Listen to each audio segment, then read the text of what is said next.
You know what it is, and welcome to another episode of Keen Young Minds, where we get into the minds of entertainers. And with me today is the one and only Sarah Okereke. Hello. Hello, Hi. hello.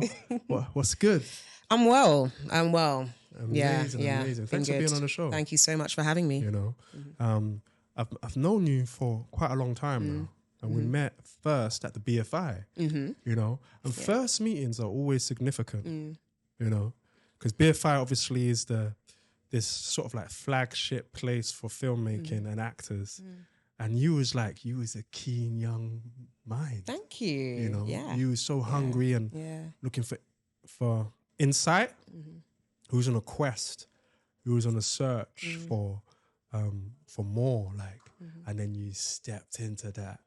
Because we're talking about award-winning actress. We're talking about a makeup artist. We're talking about someone that does stunts as well. We're talking about a talented person here. You know, originally from the east of Nigeria. Yeah. Whereabouts? I'm from Abia State. Abia State. Nigeria, Wow, yeah. That's where a lot of good women are from. Really? That's nice to know. Nice to know, yeah. So now I know. Now I know. So you're like a neighbor. I'm from Imo State. Emo, yeah. So we used to be one actually. We did. Yeah, and then I think politics happened. I know. And then the split happened. Such is life. Such is life. So where did the journey begin for you as a creative? I think do you know what? I think longer than I actually knew. Yeah. I remember getting some notes from my key worker at nursery that Sarah has a particular passion for theatre and role play. God. But this is longer than I can remember. Like I don't remember. Yeah. Actually, I do remember doing all of that stuff in theatre. It's just like puppets. But for it to be picked up by my key work, I think it would have stemmed from there. So I'd say from my youth, and then it progressed to primary school, doing like stage plays in primary school. So pretty early on. I mean, going back to nursery, that's nursery. Yeah. Wow. Yep. That's a really early memory. Very. But for it to be, as I said, like noted by the key worker. Yeah. In my notes given to my mum, I'd say it was pretty prominent in my former years. And it progressed. Yeah, so to primary school, doing like theatre and stage plays at primary schools just for assembly. Carried that on into like my college years. That's when I first, after secondary school, doing GCSE drama, I was referred to identity drama school from secondary by my drama teacher, who thought it'd be such a shame, long story, but it'd be such a shame for me to just drop it and not take acting to where I am now. So I'd say that would be, long story short, the journey. Yeah. Well, we can't make it short. Let's get into it. Let's get into it because it's like a lot of the time as a creative, people expect things to happen for you instantly. You know, and so it's like, but they don't know the process. Yeah, even just on a basic level, the process of like of rehearsal. You know, it's like that speech that you're watching them say. They've done that speech like 1,000 times. You know, and so it's just like, and they've colored it in different ways. They've added movement to it. They've added lights. They've added costume to it. There's a process. But in particular, what I'm really interested in is the process, our personal process, you know, as in how we go through the valley, you know, and still overcome, you know. And I've always been a champion of the underdog. Yeah, same. You know. Yeah. And so when I saw that you're doing all these amazing things, I mean, a BIFTA award-winning actress. Tell us about that. When did you win that? That was in 2016. So I love pageantry. So in 2012, I did Miss West Africa UK. I represented Nigeria. Yeah. Snap! I left that part out. You left that part out. Yeah. Oh yeah. I used to. I've lived many lives. I've lived many lives. But every pageant has a talent segment. So I thought, okay, I love pageantry. I love glitz and glam. I want to be an actress, but I don't know like how to really get my foot in the door. This would be a great platform for me to at least showcase my talent. So that's why I applied. I performed a piece from Noughts and Crosses. Oh, wow. From there, I got scouted by a man called Malcolm Benson. Who was a director, and he just saw me and he was just like, all right, I think he'd be really good for his upcoming film. So that was in 2012. Years later, it turned into I booked the role for his movie called Return of the Don. And then from there, that's how I went on to win the award. And full circle moment, it was premiered at the BFI as well. Yeah. The first place we met. Yeah. So that, it just goes to, and I think life is always full circle. Yeah, it is. But what happens is that we're so stuck in what we see right now that we can't lift up our heads to the horizon. Does that make sense? Yep. And I mean, and throughout that whole process, I mean, going from the beauty pageant to identity and ended up, with, being in a feature film and many other films, including the Acid Story. By the way. Yep. Which is, tell us a little bit about that. So years ago, there was a lady called Naomi Oni. She was a secondary school student. She fell out with an ex-best friend who tracked her all the way home. And unfortunately, she became the victim of an acid attack from that ex-best friend. I believe it was over a guy. Yes, over a guy. So I did the drama reconstruction for the BBC playing the attacker. Wow. Yeah. Her name was Mary Conye, so I played her. Yeah. That's crazy. I mean, that must have been an experience to get into that mindset. Yeah, and even during filming, we had to literally the exact same route they took, we had to take. She used to work in Victoria's Secret in Westfield, Stratford.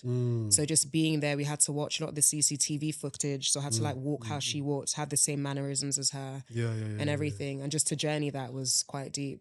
And also like listening to the interviews that Naomi did concerning that whole scenario was bizarre. So you've played such a variety of roles. And coming back to Return of the Don, what character did you play in that? So I played the daughter of the Don. Okay. So this was about a former like gang member who had his family, which was us, took a step away away from that kind of gang life. Got an old call that would draw him back into that life. So that's why, hence the name Return of the Don. So I played his daughter. Yeah. So the family kind of got entangled in all of that. Yeah. And in that whole process of that whole creative process, what would you say was your biggest like mental struggle or personal struggle? Definitely, if the dream would come true, would it actually materialize? 100% that would have been it.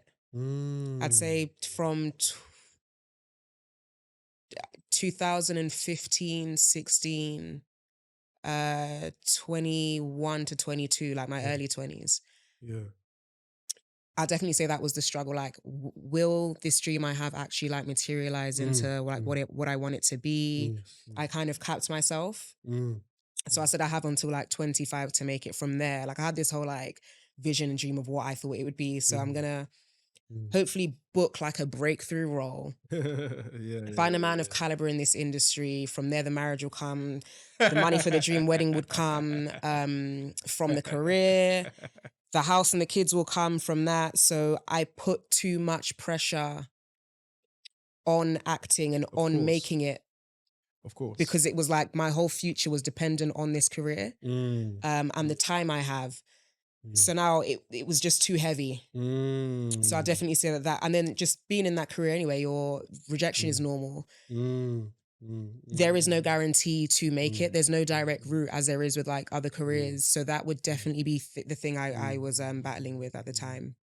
I mean, you picked up on a few things there. Yeah. You picked up on a few things there that we have to debunk, I'm on high alert right now because it's like that word rejection. Yeah. Oh, yeah. It's such a big part of our creative journey, you know, and I realized something, I think even just today from speaking to you, like, if you're able to accept yourself, no one can ever reject you, you know?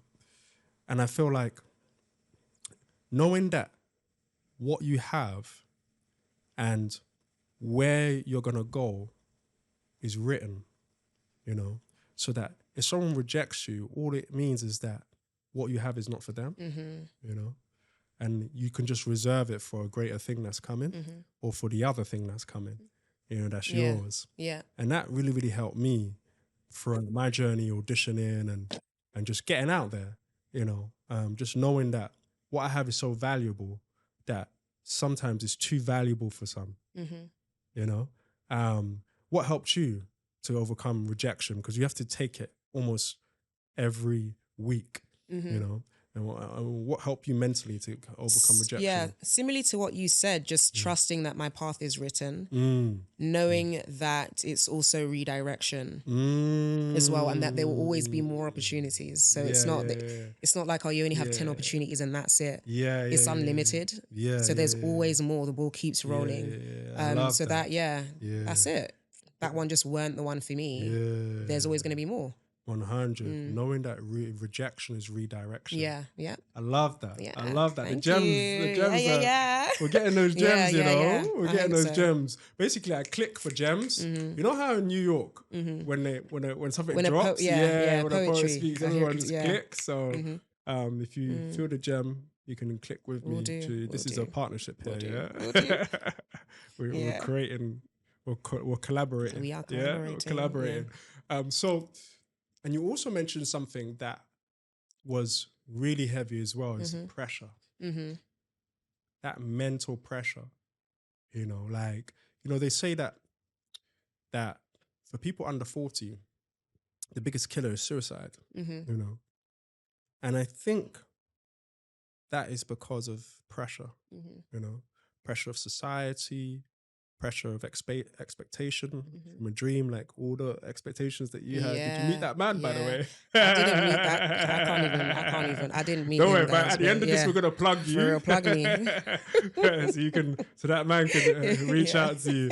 So all that expectation that you want from a dream, that's pressure. Then you got pressures from family, you know, and then you got societal pressure. And it can be a lot, man. It's a lot. Can be a lot. A lot. You know? For you, how did you get over that pressure? Like, that's a good question. I think a lot of it was pressure to succeed before a certain age. What I did was I fell in love with the fact that, like, life precedes 25. So, like, life goes on. So now the age pressure I had was lifted. Wow. So it's like the timeline I had no longer, the deadline or the timeline I had no longer existed. So now I have my whole life to pursue everything. That now gave me freedom. So like I sit here, so everything in fact, the life I'm living now was my worst nightmare as at then. Okay. So like I told you, like I wanted the breakthrough role. I haven't got that breakthrough role yet. I haven't found my husband yet. I'm not married yet. Don't have the kids yet. This is my worst nightmare. But this has been the best year of my life. Wow. Yeah. So now that the timeline is gone, like I understand that life is long. It doesn't stop at 25.